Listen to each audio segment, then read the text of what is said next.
시간에 이어서 진행하겠습니다. 안녕하십니까. 저는 법무법인 고고려의 임신훈 본부장이라고 합니다. 시간 관계상 국민 의뢰는 생략하겠습니다. 먼저 대책위원회 이학 위원장님 나오셔서 인사말과 함께 같이 의논해야 할 사항에 대해서 설명해 주시겠습니다.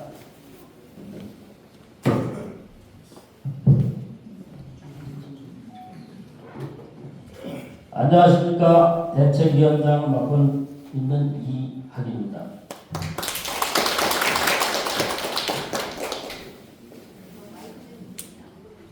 바쁘신데 주말에 시간 내어주셔서 감사합니다. 오늘 우리가 이렇게 모인 이유는 우리의 토지가 강제 수용 당하면서 과연 어떤 절차를 거치게 되는지, 그에 따른 대응 방법은 어떻게 되는지에 대해 대책위원장으로서 전문가를 초청하여 여러분들께 알려드리고 함께 알아가면서 같이 힘을 모으는 것뿐입니다. 이 자리에 모이신 여러분들 중에서 처음 강제 수용 당하는 분도 계실 거고, 여러 번 당하시는 분들이 있으시겠지만, 모두 공통적으로 얘기하는 것이 결국 우리끼리 하나로 뭉쳐야 NH라는 거대 기업과 때로는 맞서 싸우고 때로는 협상할 수 있기 때문입니다. 여러분, 오늘을 계기로 더욱더 자주 모이고 단합하여 제가 우편을 보내면서 한 분 한 분 연락처를 모으고 카톡 단톡방에 초대드리고 있으니 많은 관심 부탁드립니다. 참고로 이 자리는 토지주만을 위한 자리가 아닌 영업하시는 분, 건물만 가지고 계시는 분, 세입자분 등 용연지구와 관련된 모든 분들 대상으로 하는 것입니다. 오늘 참석 못하셨더라도 주변 분들에게 많이들 알려주셔서 다음 이해총회 때에는 더욱 많이들 모이시면 좋겠습니다. 우선 우리 대책위원분들은 이 앞에 한 줄로 나와서 인사를 좀 드리겠습니다. 앞에 잠깐 좀 나와주세요.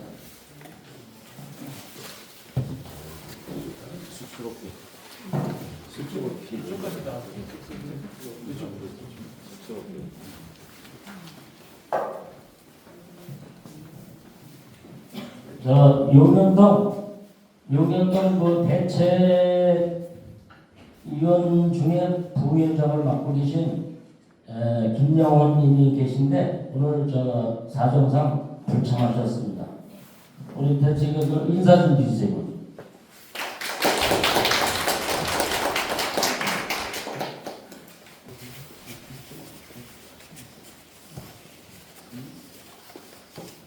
예, 이어서 전문법인인 법무법인 고구려 신석범 대표변호사님 나오셔서 우리 용연지구 추진 경과 및 보상을 잘 받는 방법에 대해서 설명해 주시겠습니다.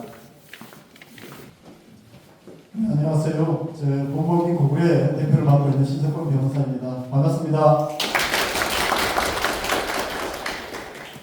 예, 주말이고 이제 날은 풀려서 봄이 오고 멍멍이가 다가오는데 오늘 미세먼지도 좀 있고요. 그런데 많은 분들이 오셨네요.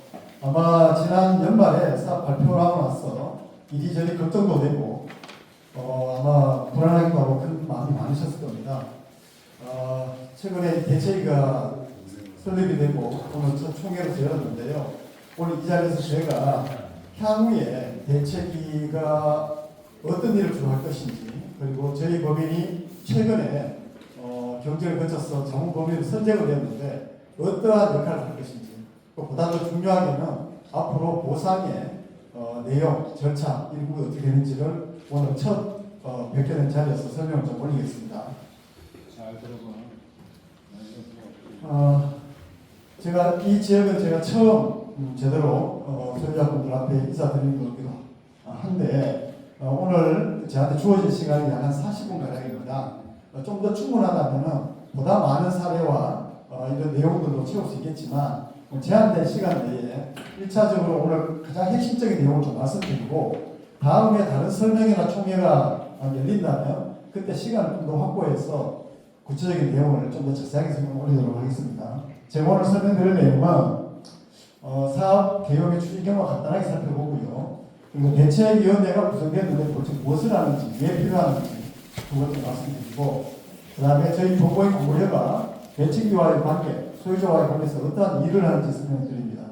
그 다음에 보상을 잘 받는 방법에 관해서는 토지 소유자에 대한 부분, 그리고 주거용 건축물을 가지고 계신 부분에 대한 이주대책 부분, 또 건축물 소유자, 이 건축물 소유자는 주택 또는 주택이 아닌 건물까지 포함합니다. 주로는 이주권과 사업지구 외에 거주하시는 분에 대한 보상, 그 다음에 영업 보상 또는 영농 보상, 이런 내용을 보상의 내용으로 설명을 드릴 겁니다. 그리고 마지막으로 저희 사와 주택공사를 합병하면서 LH라는 조직을 만들었습니다. 그리고 이 공공주택법은 뭐 어디에나 적용될 수 있는 법이지만 사실상은 그 LH를 위한 법이다 이렇게 보셔도 됩니다. 공공주택사 하면은 거의 LH가 거의 80% 이상 합니다. 모양은 왼쪽과 오른쪽으로 해서 용현동 신곡동이 다 포함되는 것이고요. 면적은 25만 평 정도 넘는 규모입니다. 사업 기간은 이전을 위한 공람공고라는 게 처음 이루어졌습니다. 공람공고라는 거는요, 최초로 이 사업을 합니다라고 해서 일반인에게 알리는 절차입니다. 주로는 신문 기사에 싣는 방식으로 합니다. 정부나 기관이 발표를 하고 신문에 싣는 이걸 공람공고라고 합니다. 지금 앞으로 예상되는 일정이요, 원래 전략 환경 영향 평가를 예정하고 있습니다. 우리나라 이 모든 개발 사업이나 건축 사업에 있어서 가장 첫 단계로 하는 게 환경 영향 평가라는 것이 있는데요. 이 환경 영향 평가만은 여러 가지 통합 심의가 되지 않고, 지금 현재 공공주택특별법은 과거에 각종 규제로 인해서 10개가 넘는 각종 위원회 심의를 다 별개로 받았어야 했는데 최근에는 거의 통합 심의가 이루어지고 있습니다. 통합 심의위원회라고 하게 되는데, 다만 환경 영향 평가만은 여전히 환경 영향 평가위원회에서 별도 심의하는데, 이거는 나름대로 절차는 꼼꼼히 따지지만 이제까지 제가 보면은 실질적으로는 환경 영향 평가가 문제가 되어서 개발 사업이 승인 안 난 경우는 거의 보지 못했습니다. 어쩌면은 노시행위처럼 재간도 한다 이렇게 보셔도 됩니다. 다만 이 전략 환경 영향 평가가 원래 진행될 경우에는 대책위로서는 이 절차에 개입을 해서 우리 대책의 힘을 보여주고 협상의 대상자로서 인정받는 것, 그래서 활용할 필요가 있다, 이 정도 이해하시면 되겠습니다. 그 다음 내년에 지구 지정이 예상됩니다. 지구 지정은 어떤 의미냐면은 아까 여기 사업 경계 구획을 보셨죠. 이 모양을 획정 짓는 겁니다. 이 모양으로 한다는 것과, 그리고 이때는 반드시 토지 세목이라는 걸 고시하게 되는데, 각각 편입되는 토지의 지번과 면적, 소유자의 이름, 주소를 다 고시문에다 올리게 돼 있어요. 이렇게 공공주택특별법에 따라서 이 지구를 선을 긋고 발표를 하게 되면요, 이거는 어떠한 효과가 있냐면 나중에 보상이 될 때 토지 보상법상의 사업 인정 고시로 의제가 됩니다.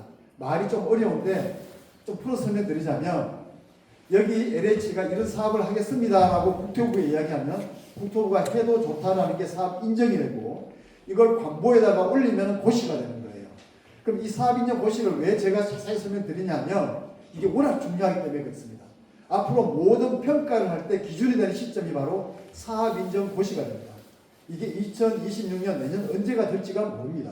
어쨌든 이때로부터 본격적으로 이제 사업은 간다라는 것이고, 이 사업 인정 고시는 처분으로서 행정소송의 대상도 되는 것이고, 앞으로 보상평가할 때 긴 시점이 된다. 이게 2026년으로 예상된다 이렇게 보고요. 보상 통지는 현재 7년으로 예상하고 있습니다. 다만 여기에 관해서 최근에 국토부가 지구 지정 이전에 보상 통지를 목표로 하고 있다는 것을 발표한 적이 있어요. 이렇게 나온 배경은요, 최근에 윤석열 정부 들어오고 나서 새롭게 발표되는 공공주택지구, 여기보다 조금 더 먼저 어떤 토평이나 이런 데 같은 경우에도 전반적으로 속도를 앞당기는 쪽으로 속도전을 많이 추진했었습니다. 그런데 저희들이 최근에 LH에다가 문의해 보니까 여전히 27년 목표로 하고 있다고 합니다. 여기에 대해서 기사를 좀 분석을 해보면, 현재 최근에 발표된 공공주택지구 중에서는 의정부가 가장 빠르다, 개발자의 해제가 이렇게 나오고요. 그 국토부에서는 이 지구 지정 수립 이전의 보상 통보를 목표로 하고 있다고 발표를 했습니다. 그리고 의정부시에서도 의정부 도시공사가 25년 5대 0점 추진 과제를 발표했어요.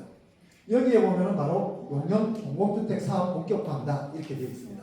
즉 이 사업은 LH와 의정부 도시공사가 들어가 있는데 의정부 도시공사가 들어가는 것은 크게 의미를 두는 건 아닙니다.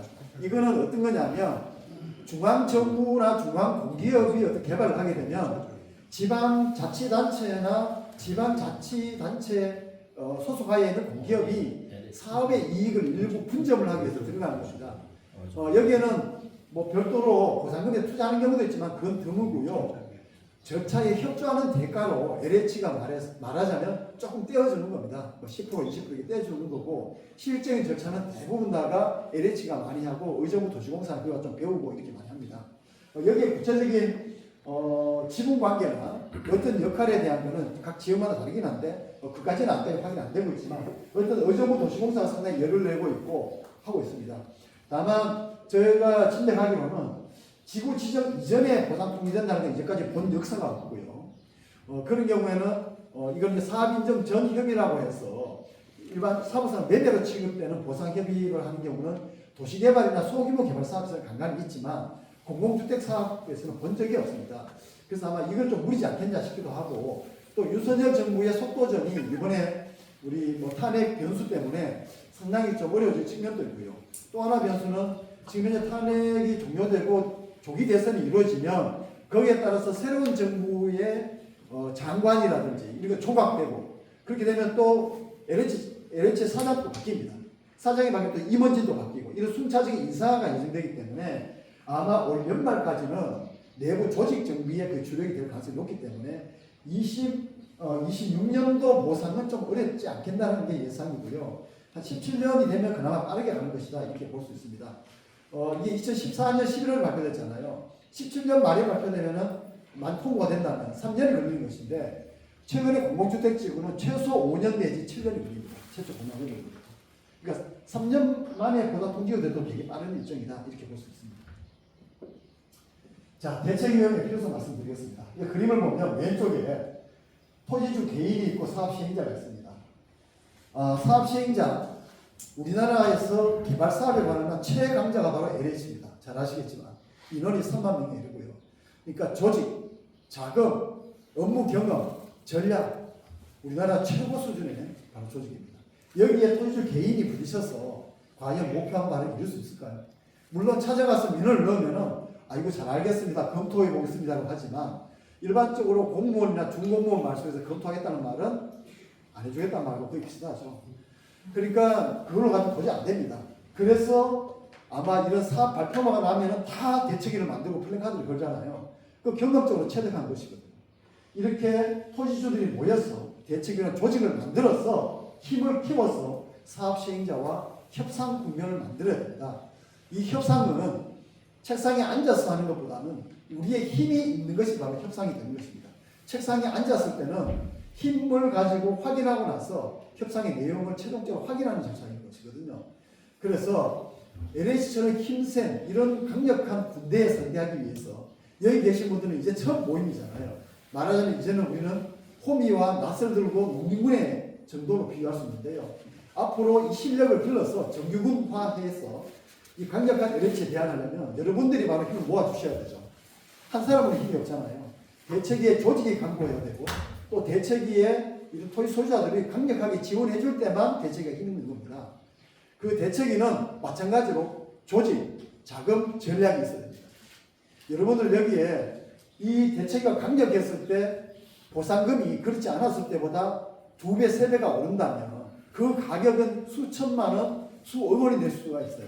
거기에 들어가는 비용 이런 거 아끼고 내 시간 좀 아끼고 이러다 보면 결국에는 이 조직은 제대로 운영 안 되는 것이죠. 바로 이 대책위를 통해서 단결하는 자만이 고식만이 제대로 올라갑니다. 예를 들어서 최근에 수도권에서 LH에서 1년 반 사이에 보상 통지가 된 지역이 딱 2군데 있습니다.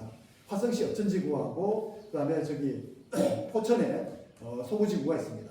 이 2군데에서 과거에 수도권에서 일반적으로 공시지가의 2배 이상 나오기가 힘들었거든요.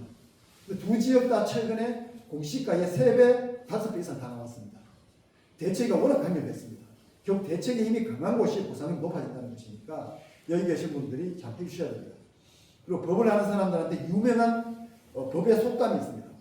권리 위에 잠자는 자는 보호하지 않는다는 겁니다.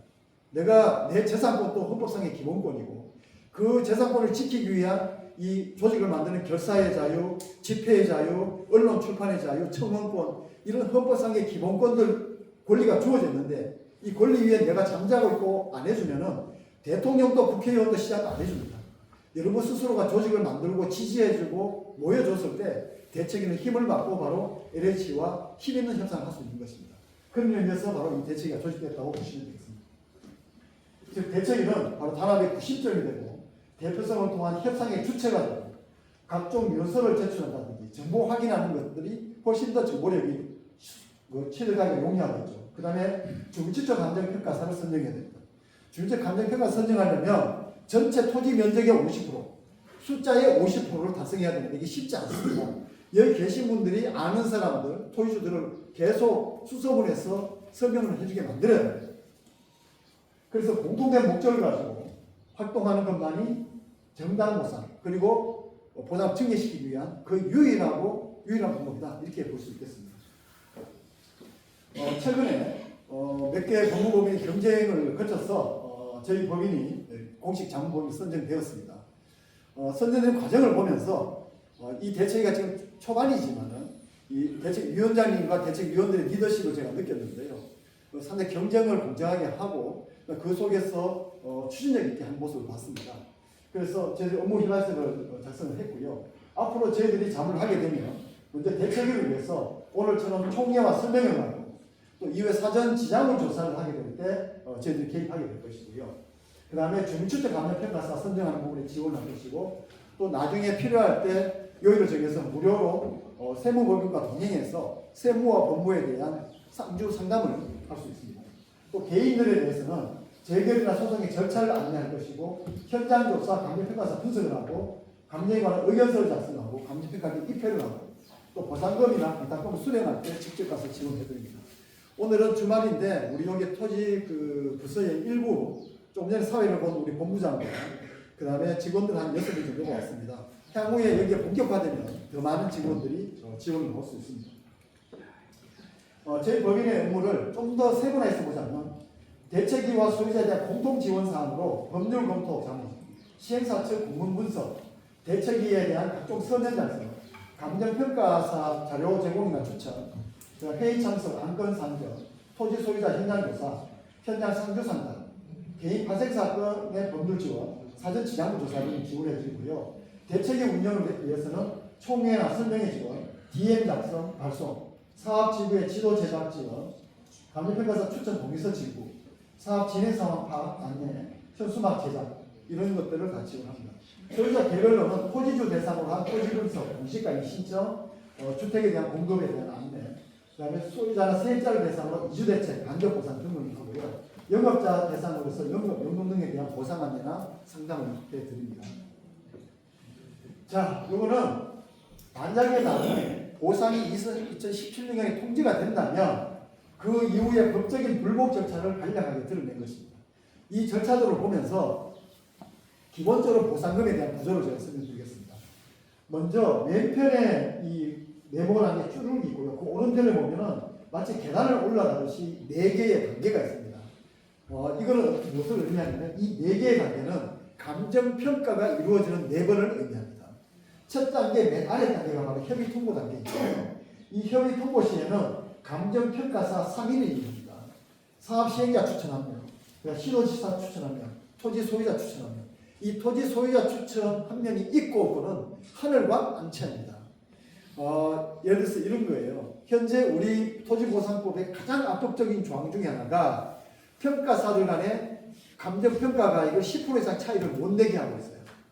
그리고 감정평가를 해서 먼저 사업 시행자한테 그걸 보내게 되고 사업 시행자가 거기에 대해서 이의를 할 수 있게 됐습니다. 근데 토지 소유자는 미리 볼 권한이 없습니다. 이 두 개가 되게 압법 조항인데 10% 이상 차이가 안 난다 그러면 어떻게 되겠어요? 평가사들끼리 모여서 협의를 해야 될 거 아닙니까?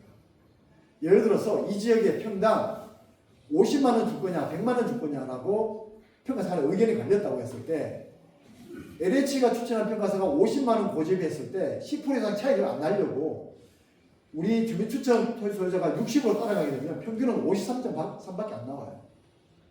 근데 오히려 토지주 추천이 100으로 버티고 결국 LH 추천이 그 10% 차이를 얘기해서 90으로 따라오게 되면은 93.3만 원.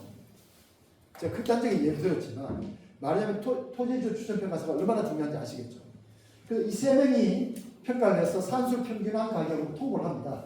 이 통보된 가격에 대해서 협의를 한다는 의미는 민사상의 매매 계약하고 동일하게 책입니다. 매매 계약은 양 당사자가 자유의사의 합치로서 이루어지는 것이기 때문에 이후에 법적인 불법 절차를 못 가게 됩니다. 근데 여기에 협의를 하지 않게 되면 이후에 불법 절차를 가게 되는데 세 번의 불법 평가가 있습니다. 수용 재결, 이의 재결, 행정 소송입니다. 재결은 쉽게 설명하자면 행정기관이 심판이 되는 절차입니다. 소송은 법원이 심판이 되는 절차이고요. 수용 재결은 관할 토지 수용위원회에서 원래 하게 되는데 LH가 중앙 국토부 산하에 있기 때문에 LH가 사업 시행자인 경우에는 수용 재결도 바로 중앙토지수용위원회로 갑니다. 그 다음에 이의 재결도 역시 중앙토지수용위원회 각각 평가를 하는데 협의 통보에서 수용 재결 가격 차이는 어떻게 되느냐 하면 원칙적으로 그 직전 단계보다 올릴 수만 있고 내리지를 못하게 됐습니다. 그 뒤도 마찬가지입니다. 이걸 불이익 변경 금지 원칙이라고 하는데요. 행정법상의 중요한 원칙입니다. 그래서 한번 협의를 하지 않고 이의를 했다면은 이후에 불법 절차를 안 갈 이유가 없는 것이죠. 그리고 협의 때 만약에 협의를 하지 않으면은 그 돈을 언제 찾느냐? 약 6개월 후에 바로 수용 재결 평가에서 나옵니다. 그때는 협의 때 통보됐던 가격에서 올라간 가격으로 전부 다 받고 나서도 이의 재결 행정소송을 계속 할 수 있는 겁니다. 이의 재결 행정소송에서 각각 올라가는 만큼만 더 받게 되는 거고요. 그러니까 무조건 직전 단계보다는 오르는 거니까 계속 갈 수 있는 것이죠. 수용계를 끝나고 나면 다시 이의 재결 또 약 한 6개월 후에 또 해서 올라간 금액만큼 받으세요 하고 또 나옵니다. 그러고 나면 행정소송을 가는데 행정소송 가면은 특별한 쟁점이 없으면 한 6개월 쟁점이 있어서 공방이 치열하게 벌어지면 한 1년 정도 걸린다 이렇게 보시면 됩니다. 즉 협의 통보로부터 수용 재결 6개월, 이의 재결 6개월, 행정소송 6개월에서 한 1년 반 정도면 다 절차 끝나는데 그 사이에 올라간 가격을 다 받을 수 있다 이렇게 되겠습니다. 자, 이 과정에서 이 협의 통보가 이루어지기 이전까지는 일종의 집단적 협상식이라고 보면 되고요. 협의 통보되고 나면 개별적 협상식이라고 보면 됩니다. 집단적 협상식이라면 아까 앞에서 말했던 것처럼 대처계를 중심으로 해서 협상의 조직력을 만드시고 간접 보상이나 이주 대책 이런 것들에 대한 조건을 다 유일하게 짜내셔야 돼요. 그리고 이때 힘을 가지고 있으면 분명히 최초 보상권 지금도 올라가게 되어 있습니다. 주민자 평가서 잘 선정하시고요. 그때가 집단 협상을 위한 노력이라면 보상 통보되고 나면 그때부터는 본인이 각자가 보상금을 더 높이 올리기 위한 작업을 해야 된다는 얘기입니다. 그러니까 최초 보상금 올리는 게 가장 중요하겠죠. 첫 단계 올려놔야 되니까. 그거는 집단 협상 국면에서 대책이 중심으로 하시고 보상 통지되고 나면은 각 개별적으로 위임을 하셔서 올리는 작업을 하면 된다. 이렇게 보시면 되겠습니다. 자, 이제는 보상 내용으로 들어가서 구체적으로 어떻게 하면 보상을 잘 받을 수 있는지를 설명을 좀 드리겠습니다. 먼저 토지 소유자입니다. 자, 처음 설명드릴 내용은요. 이 지목하고 이용 상황이 다른 경우가 있습니다. 이걸 이 지목이라고 하는데 그냥 지목과 다른 경우. 오늘 내가 이야기를 왜 먼저 하느냐면요. 여기에 혹시 계신 분들 중에서 땅이 지금 대지인데 관리를 안 해서 관목이 자라 있고 교목이 무성하고 여름 되면 풀이 무성하고 이렇게 되면요. 최대한 빨리 싹 다 베고 정비해 버리십시오. 대지하십시오. 자세한 임야평가 맞습니다. 그 다음에 전답 중에서도 지목이 전답인데 거기에 일반적인 나무가 불규칙하게 심어져 있고 마치 이게 인공적인 조림이 아니면 인공적인 조림으로 보여지지 않으면요. 싹 다 캐서 옮기거나 배셔야 됩니다. 임야로 평가받을 수가 있습니다. 임야와 전답은 심하면 2배 이상 차이 나는 경우가 있어요. 그리고 임야와 대지는 심하면 3배, 5배도 차이 날 수 있죠. 이걸 잘 하셔야 돼요. 이게 감정평가의 제1원칙 중에 하나가 그 실제 현황 우선의 원칙입니다. 그런데 거꾸로는 잘 안 돼요. 예를 들면 임야를 개간을 해서 전담이랑 과수원으로 쓰고 있잖아요. 또 거기에 거부를 지었습니다. 그러면 그때는 산지관리법에 의해서 임야는 불법 개간을 못하게 되어 있습니다. 그래서 불법 형질 변경이라고 해서 그래도 임야로 평가해요. 근데 다만 12년 이전부터 이미 그 임야를 개간해서 전답이나 또는 건물을 지었던 경우라면 그때는 예외가 됩니다. 그때는 그거를 전답이나 대지로 인정받을 수가 있어요. 또 하나는 89년 1월 24일 이전부터 무가 건축물이 있었던 경우, 제가 확인해보니까 그게 이 지역은 많지 않은 것 같습니다. 그런 경우에는 무가 건물의 안전 부분은 임야든 전답이든 그건 대지로 보상받을 수도 있어요. 자, 이런 부분들이 있지만 어쨌거나 기본적으로 여러분들 아셔야 될 거는 지목이 더 높은 데지 임야처럼 방치되는 경우가 없어야 된다는 얘기고요. 그리고 대지인데 지금 현재 예를 들면은 텃밭으로 이렇게 쓰고 전답을 쓰고 있다 이러면요, 이 그 지구 지정될 2026년에는 웬만하면은 밭을 하지 마시고 거기는 완전 대지처럼 평탄화하고 깔끔하게 만들어 놓으십시오. 전답을 평탄화하면 안 됩니다.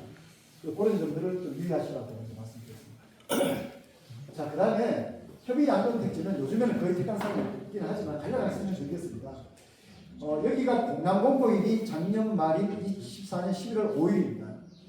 1년 이전부터 사업지구에서 토지를 소유하는데 토지가 1000제곱미터 이상, 약 330평 이상이 돼야 돼요. 이걸 하게 된 사람은 그 해당 1000제곱미터 이상만 협의한다고 되는 게 아니라 자기가 가지고 있는 모든 땅과 모든 집과 지장물을 다 협의를 해야 됩니다. 영업보상까지. 그러면은 택지 약 80평이나 100평을 주는데 80평 준다고 생각하시면 됩니다. 이게 공짜가 아니에요. 감정 가격입니다. 시세를 쓴다는 얘기예요. 그 땅을 줄 당시에 시세니까 그때 돈 있으면 오히려 그걸 사도 돼요. 그래서 요즘에 협의 양도인 택지는 거의 필요한 사람은 없습니다.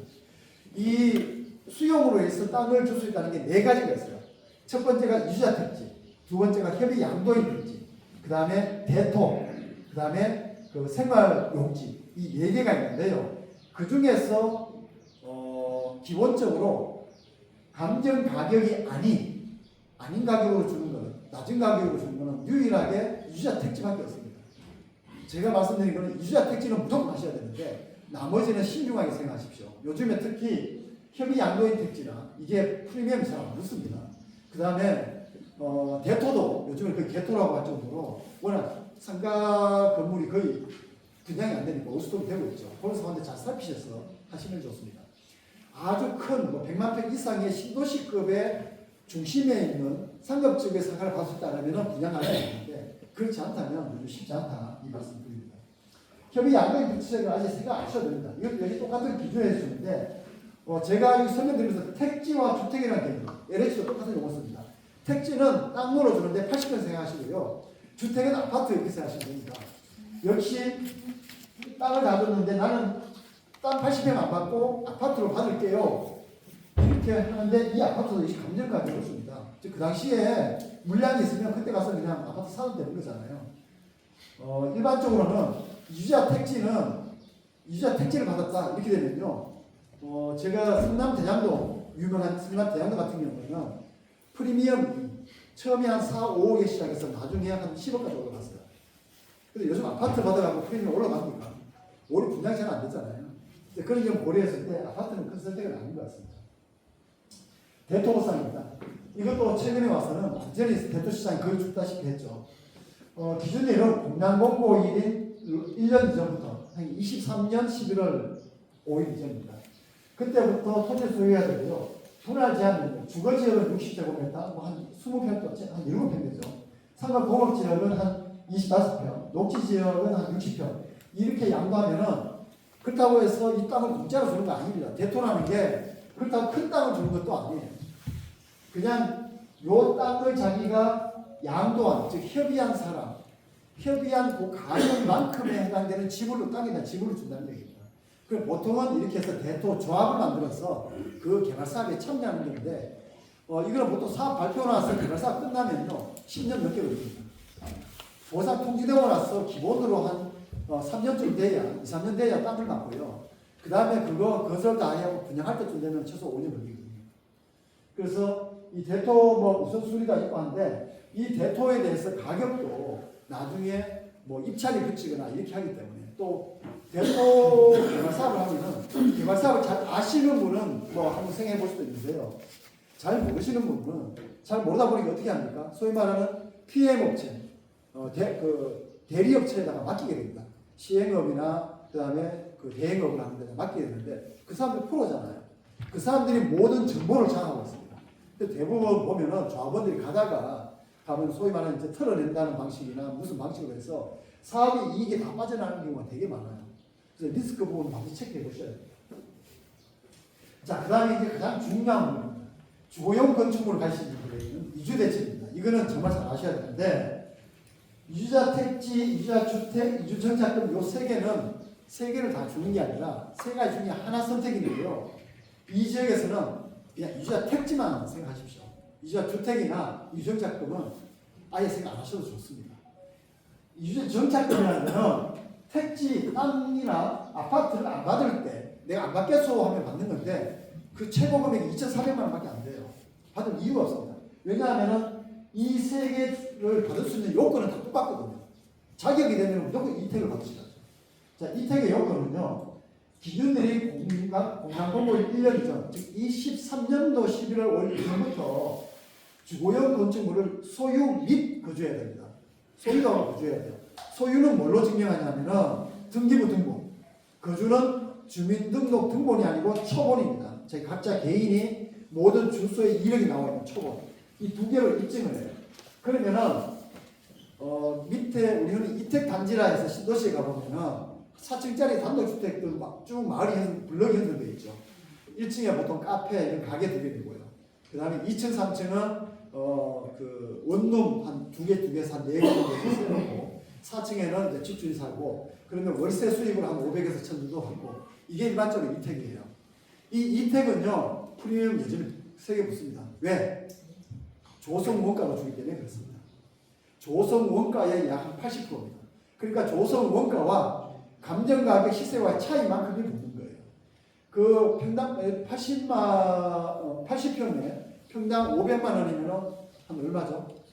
4억이 되는 거죠. 그러니까 평당 만약에 이게 1000이 되면은 그냥 8억이 되는 거죠. 이렇게 되는 겁니다. 그래서 이 요건이 된다면 무조건 이택을 받는다 생각하시고요. 요즘 이걸 난 택지 안 받고 아파트 받을래. 아파트 시세 좋아서 프리미엄 몇 억씩 받을 때야 생각해 볼 수 있지만 요즘은 안 좋잖아요. 아파트 시장이. 그러니까 제가 보기에는 택지가 훨씬 낫습니다. 만약에 굳이 또 이 지역은 LH 사업지구 치고는 면적이 아주 큰 건 아니에요. 그러다 보니까 주거 전용 그 이택을 줄지 모르겠습니다. 주거 전용은 20평 더 받는데 근생을 못 합니다. 그래서 1층이나 상가를 못 가는 거예요. 그런 차이가 있습니다. 자, 여기까지는 세 개 중에 하나 택일. 그 다음에 주거 이전비와 이사비는 위에 세 개 중에 뭘 하나 받는 사람이 주거 이전비도 받고 이사비도 받고 이건 각각 별개로 다 받는 겁니다. 주거 이전비는 공간공고일, 이건 1년 이전이 아닙니다. 이 유주자 택지는 왜 1년 이전으로 했냐면 1년 이전이라고 되어 있다는 것은 투기 방지가 목적이에요. 이 사업 발표 나는 걸 알고 그보다도 1년 이전부터 들어와 있었다가 입증이 돼야 된다는 거고 주거 이전비와 이사비는 실질적으로 주거하고 있다면 보장해 주기 위한 건데 또 그 뒤에 이걸 주거 이전비와 이사비를 노리고 들어올 수도 있으니까 적어도 공간공고일을 기준으로 삼아버린 겁니다.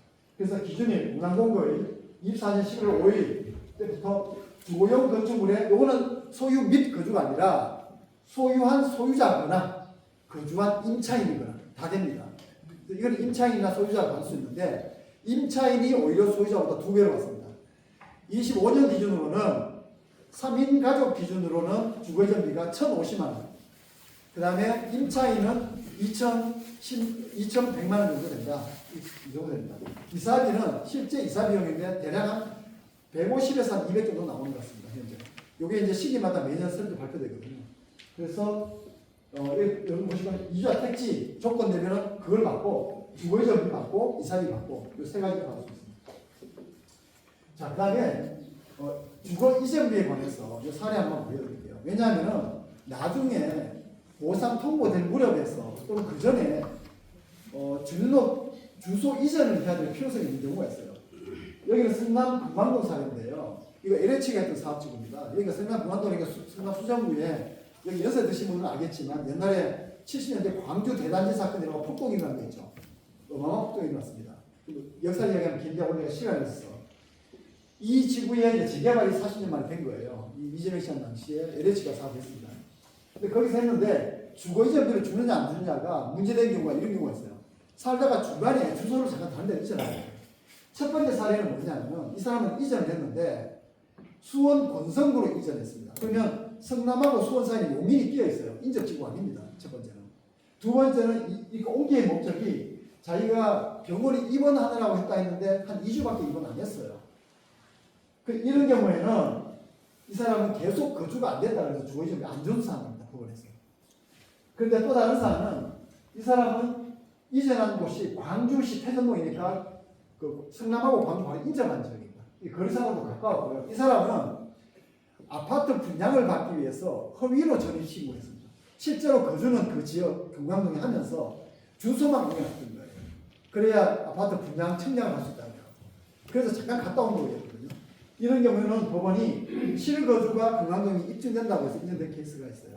그래서 여러분들이 나중에 중간에 주소 옮길 필요가 있으면 반드시 저희 법원에서 상담을 해보시고 향후에 주거 이전 요건에서 탈락될 수 있으니까요. 크잖아요. 1,000만 원, 2,000만 원. 그러니까 그런 부분들을 확인해 보시기 바랍니다.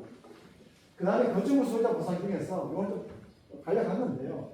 나중에 지하물 보상에서 건물 안에 인테리어를 좀 더 고급 소재를 했다든가 잘했다든가 이런 게 있으면 꼼꼼하게 지하물 조사 나왔을 때 다 하셔야 돼요.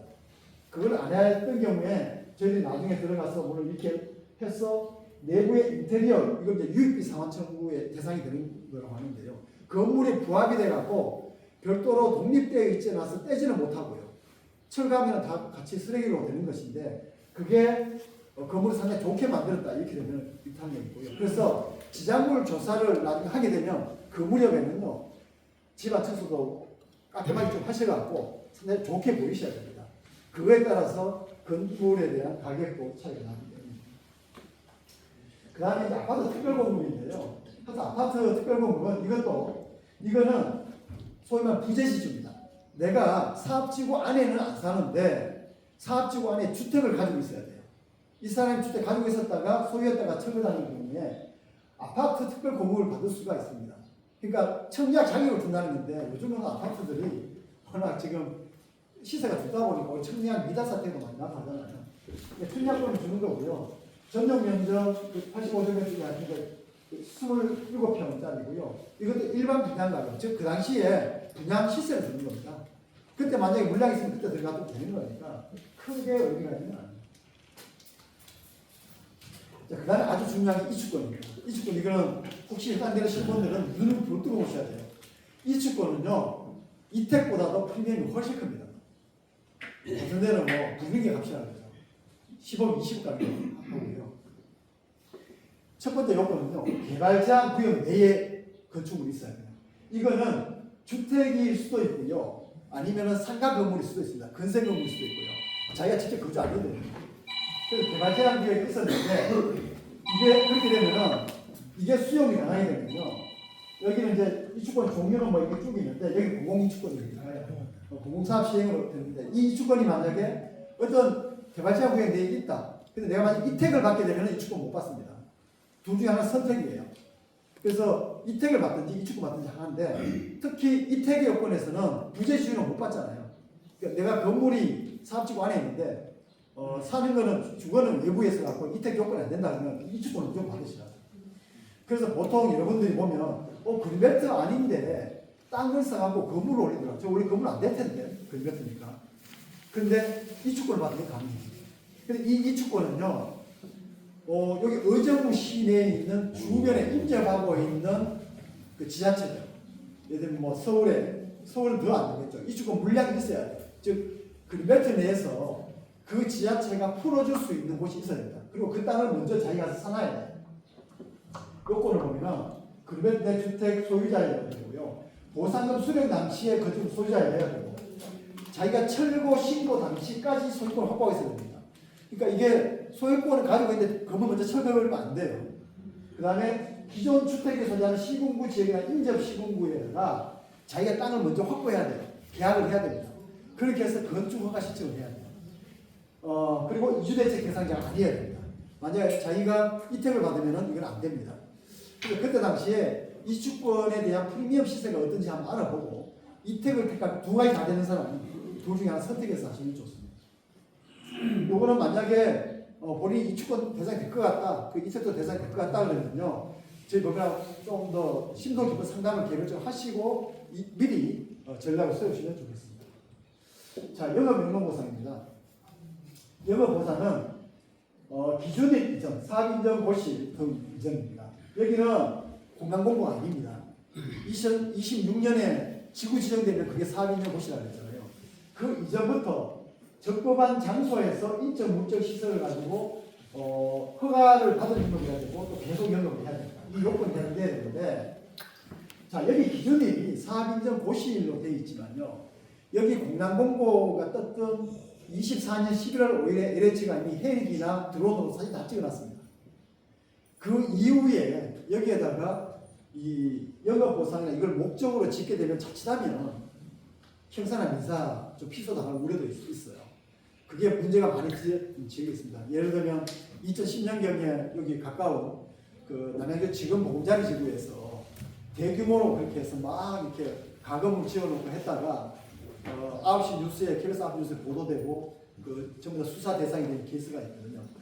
어쨌거나 여기는 영업보상은 내년도 보상되기 그 이전부터 지금부터 내가 건물이 있으면 영업 시작해도 됩니다. 근데 문제는 이 영업보상을 받으려면요 자료거래, 즉 세금 신고가 된 거래해야 돼요. 무자료 거래는 무지무지하게 인정받기 어렵습니다. 증거가 없으니까요. 영업했다는 증거. 제가 무자료 거래를 원칙적으로 법원에서도 인정 안 해주거든요. 예전에 인천의 가정 오거리라는 그 경리고속도로 거리인데 거기에서 워낙 딱한 분들이 있어서 거의 한 1년 정도를 제가 법정 투쟁을 해갖고 한 열 몇 명에 대해서 무자료 거래를 영업보상 인정받은 케이스가 있긴 있어요. 근데 아주 어렵습니다. 그건 워낙 딱한 사람들이기도 했고 했는데 일단 자료 거래해야 되니까 뭐 지금부터 해갖고 해봤자 이 영업보상 할 때 그냥 어떤 금액이 미리 정해져 있는 것이 아니고 그 사람이 영업 실적을 보여주는 것이거든요. 직전 3년 동안의 평균 영업이익을 한 달치로 환산합니다.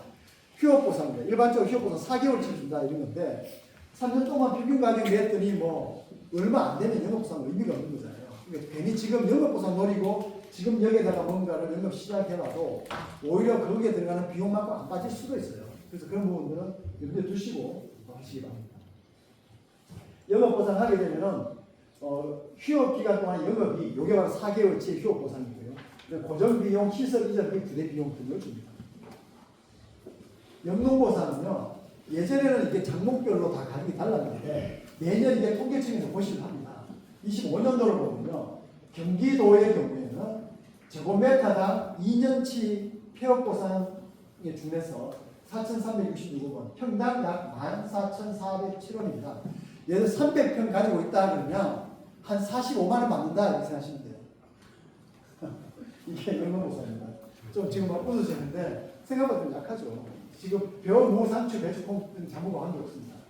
다만 특수 작물, 예를 들면 황해라든지 그 다음에 고액의 황금 작물 같은 경우는 실제 소득을 입증하는, 예를 들면 가락시장에다가 출품을 했다든지 농협에다가 했다는 자료 거래들이 있으면 실소득을 입증하면 그 실소득 그대로 영업보상 해줍니다. 그리고 영업보상 대상이 되려면 농지는 최소 330평 이상 돼야 됩니다. 1,000제곱미터 이상 돼야 되고요. 하우스 시설 최소는 100평 이상이면 됩니다. 그 다음에 쟁점이 되는 경우에는 자경이 아니라 다른 사람이 경쟁하게 되면 실경제학자의 원칙으로 돌아갑니다.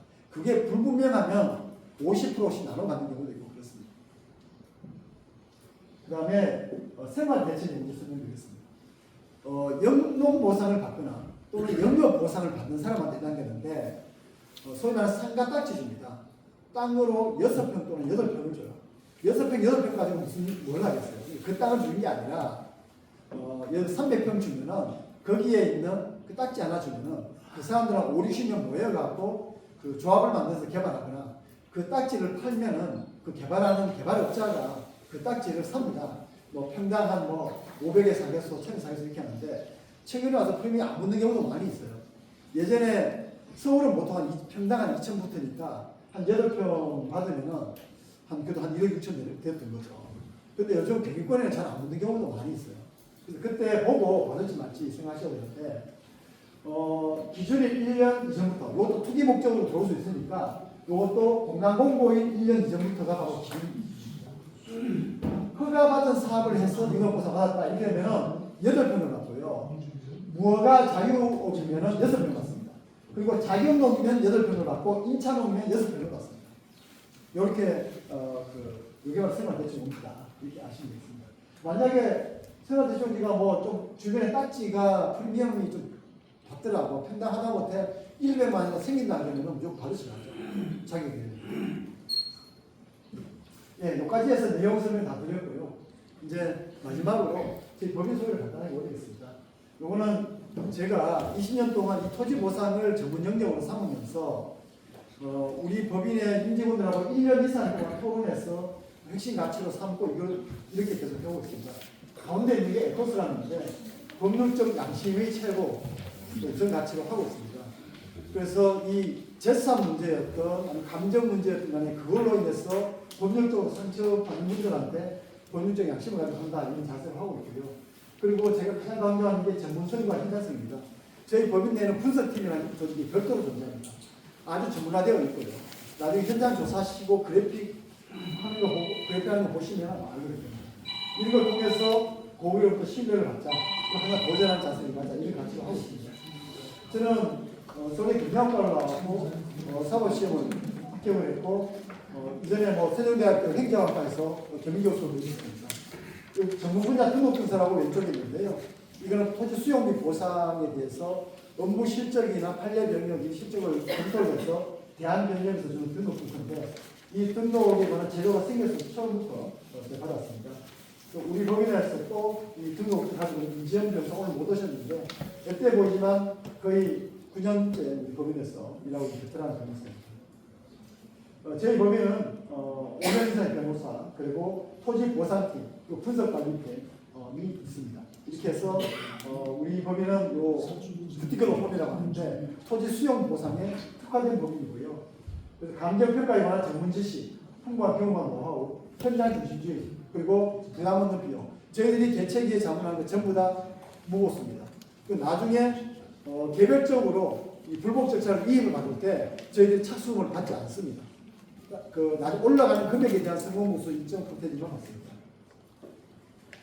저희들이 이제까지 했던 공공주택사업, 도시개발사업, 도로철도사업, 재개발, 재건축, 상업단지, 기타 사업 등등 이 토지 수용법으로 수용으로 되는 모든 영역을 저희들 다 했고요. 여기에 적힌 것들은 제 팜플렛을 스크랩했는데요. 지금 이거 만들어진 지가 거의 한 5년 이상 되니까요. 훨씬 더 많죠. 정말 많이 해온 것 같습니다. 그만큼 우리나라가 이 개발이 너무 만연하고요. 이 수용에 관한 법과 제도가 처음 생긴 게 70년대 개발 독재 시대에 생긴 악법들이 여전히 지금 현재 50년 지나서도 되고 있습니다. 그로 인한 수많은 비극이 많이 봐왔고요. 그 과정에서 저희들이 여기에 자문을 맡게 되었는데 향후에 열심히 노력해서 최대한 올리도록 하겠습니다. 저희 사무실은 서울 서초동에 보건대 가까운 위치인데 예술의 전당 바로 앞에 가면은 평화빌딩이라고 카톨릭 재단이 있습니다. 여기 1층에 있는 수영장하고 구내식당이 있는데 또 큰 건물이거든요. 가면은 수녀님하고 신부님이 식사하고 계시고 그렇습니다. 한번 궁금해서 방문하시면 되게 건물이 되게 은혜롭다는 생각을 할 수도 있습니다. 이렇게 해서 제가 오늘 준비한 설명을 좀 드렸습니다. 도움이 좀 되었습니까? 네, 감사합니다. 제가 제한된 시간이 하다 보니까 마지막에 조금 말이 좀 빨라졌는데요. 시간에 제한이 있지만은 위원장님 혹시 질문 한 두세 분만 예.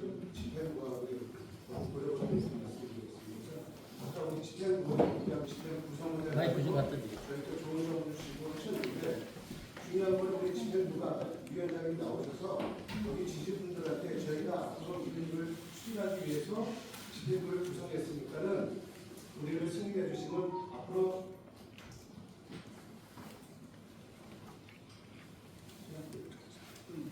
이렇게 하겠다는 것을 말씀해 주시면 여기 지지분들한테 승인을 받으시고 하면은 그게 더 앞으로 일하는 데 추진하는 데 큰 도움이 될 것 같습니다.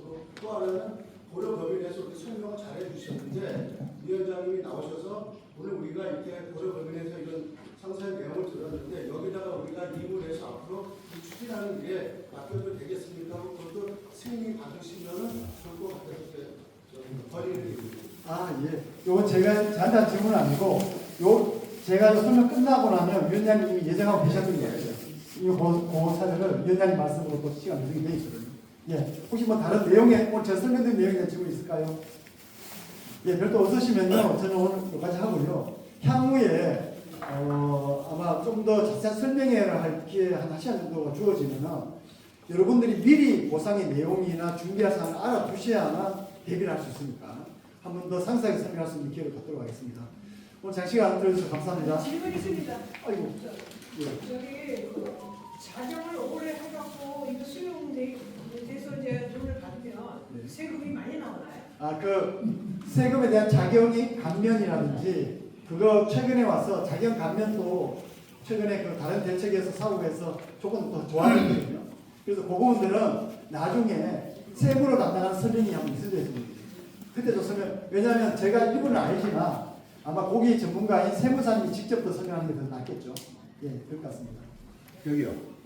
네, 다른 게 아니고요. 네, 그 땅을 대투라는 얘기를 농사 짓는 사람이 지금 현재 한 2,000평, 2,200m 한다 그러면은 네, 네. 그게 그 수용이 되고 나면은 대투를 몇 프로 해야 된다는데 그거는 어디서 어떻게 되는 겁니까? 네.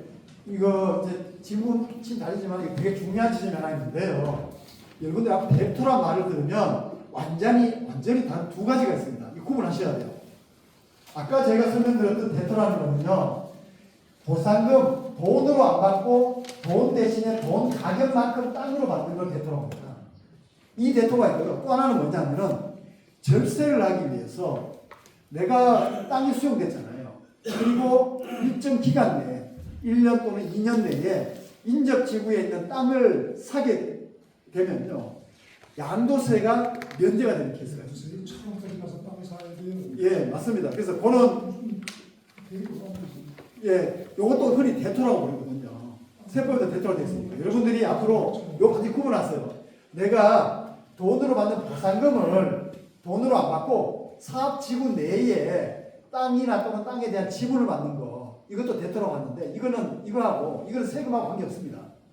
근데 여러분들이 내가 수용된 보상금을 가지고 농지가 수용당했어요. 그럼 인접에 있는 뭐 포천이나 인데 가서 땅을 샀다.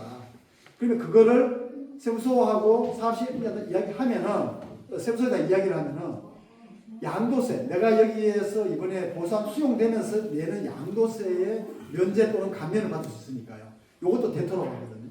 그러면 그 몇 프로를 구입을 해야지 그 대상자가 되는 겁니까?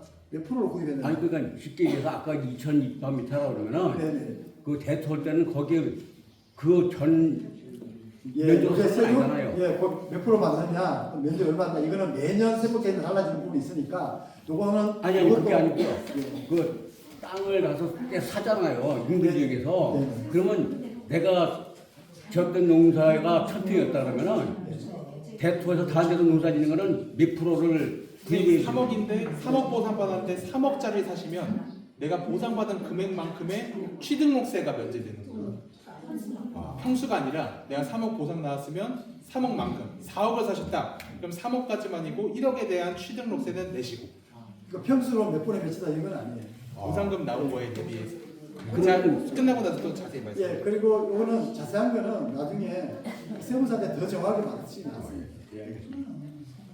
저희들이 일부 말씀드릴 수도 있지만은 세무하게 되면은 저희 다른 영역에 대한 침범이기도 하고, 또 이게 그 세법이라는 게 매년만 바뀌고 수시로 바뀌고 하기 때문에 세무사님이 좀 더 자세히 알려주세요. 자, 그러면 저는 물러가겠습니다. 감사합니다.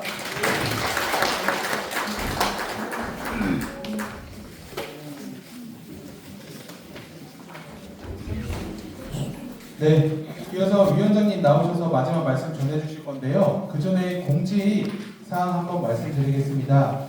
오늘 와주신 분 중에서 옆에 준비되어 있는 주민추천평가사 선정 동의서를 아직 작성해주지 않으신 분들은 꼭 나가실 때 작성해주시기 바랍니다. 많은 양의 동의서가 모아져야만이 우리의 단결된 모습을 보여주는 방법이고, 그리고 우리가 보상을 잘 받는 방법입니다. 반드시 협조 부탁드립니다. 이학 위원장님 앞으로 모시겠습니다.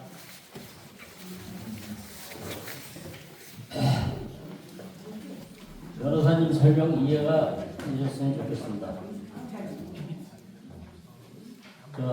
사회자 법무부의 고구려 임시는 본부장이 말했던 것처럼 주민평가사 선정 동의서를 작성해 주지 않으실 분들은 반드시 나갈 때 작성해 주시면 그래야만 우리 재산을 지켜낼 수 있습니다.